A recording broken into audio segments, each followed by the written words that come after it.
Hai, kali ini aku mau cerita bagaimana aku dan suami sebagai pejuang garis dua.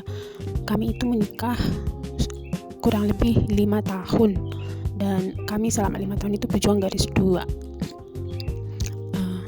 Tahun pertama pernikahan kami itu kami masih di Cikarang dan aku masih kerja di PT terbaik di Cikarang.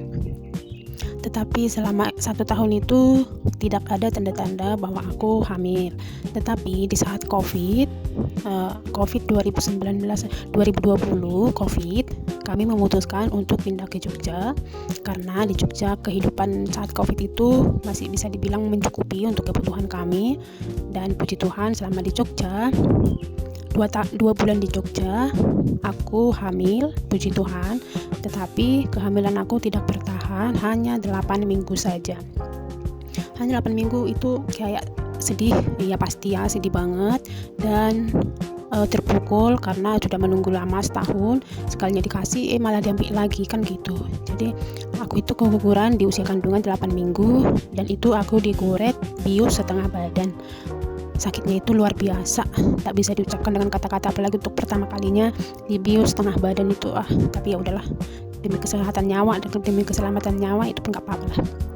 Jadinya aku guret dan selama pemulihan kami juga program lagi. Setahun kemudian aku hamil, sangat bersyukur hamil lagi. Tetapi di kehamilan kedua di usia kandungan 8 minggu Tuhan ambil lagi. Dengan yang pertama itu karena katanya kandungannya lemah, terus yang kedua karena kista yang sudah besar. Akhirnya melakukan pengobatan sama salah satu dokter di Jogja, di Sleman ini, dan puji Tuhannya pengobatan kurang lebih sebulan atau 2 bulan kalau tidak salah ya. Di situ kistanya sudah sembuh, masih ada tapi masih di ukuran normal, dan puji Tuhan setelah kistanya sudah aman, sekitar setahun berikutnya kami program lagi di dokter yang sama, dokter yang pertama ya itu juga, yang kedua itu juga, yang ketiga itu juga. Tetapi di usia kandungan 8 minggu Tuhan ambil lagi. Sedih ya, pastilah terpukul banget lah, sampai 3 kali di dokter yang sama. Itu yang membuat sedikit agak kecewa, tetapi ya namanya takdir Tuhan, tidak tahu ya. Yang ketiga itu karena torch. Pada saat itu aku kena torch, aku lupa apanya yang kena gitu, yang apa kayak rubella atau sejenisnya gitu, aku lupa. Tetapi karena itulah makanya di usia kandungan 8 atau 9 minggu itu baru keguguran lagi. Dan itu sangat terpukul lah pokoknya ya. Walaupun demikian mau gak mau harus bangkit ya kan. Pada keguguran ketiga itu aku kuret, tapi kuretnya itu full badan. Awalnya aku trauma banget di kuret karena kuret yang pertama itu sakit banget, tapi ternyata yang kuret yang kedua ini full bius, jadi lebih enakan sedikit. Bukan berarti pengen ya, tetapi karena itu jalannya ya lebih baik biusnya di full bius. Dan setelah kehamilan ketiga, aku dan suami sebenarnya tidak ingin lagi untuk program, tapi ya puji Tuhan setahun kemudian dikasih Tuhan lagi di usia kandungan kurang lebih mau jalan 3 bulan ya keguguran lagi.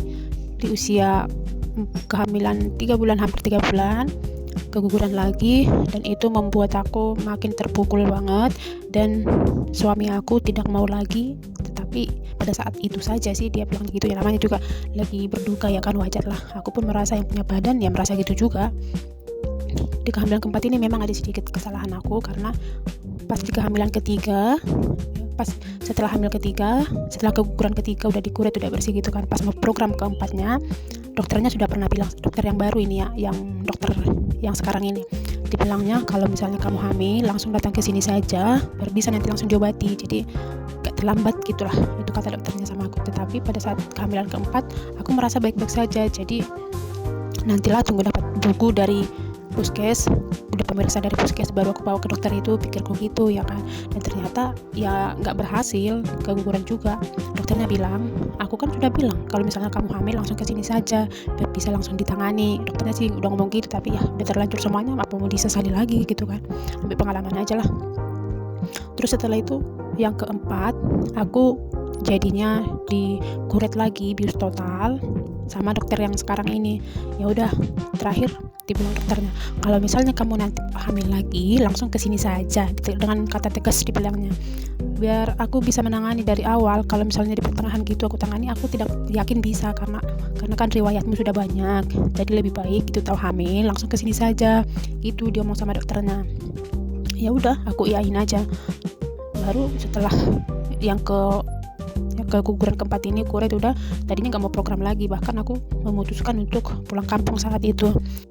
Di kampung aku melakukan pengobatan, tadinya bukan mau berobat itu ya, aku tadinya mau belajar menjahit lagi, lebih memperdalam menjahit lagi, tetapi karena dukungan sekitar akhirnya aku memutuskan untuk berobat lagi. Dan puji Tuhan 2 bulan di kampung aku balik lagi ke Jogja. Di situ kalau nggak salah 4 bulan setelah itu aku hamil lagi, dan setelah aku tahu hamil aku langsung ke dokter yang ini, namanya Dokter Rukmono. Aku langsung ke situ biar langsung ditangani, biar tidak ada penyesalan lagi. Dan puji Tuhan sampai sekarang di usia kandungan 7-8 minggu gitu, aku puji Tuhannya tidak ada sedikit pun kendala. Tetapi perjuangan dari awal sampai sekarang itu luar biasa lah, karena harus suntik tiap hari, nggak boleh terlewat, harus bahagia terutama ya, nggak boleh stres ya, begitulah. Dan puji Tuhannya kehamilan aku sampai sekarang ya. Terima kasih buat Dokter Rukmono yang selalu mengingatkan aku untuk lebih bahagia. Kurang lebih begitulah perjuangan aku di 5 tahun kurang lebih. Oke, sekian dulu untuk kali ini, dan aku juga beres-beresnya sudah selesai.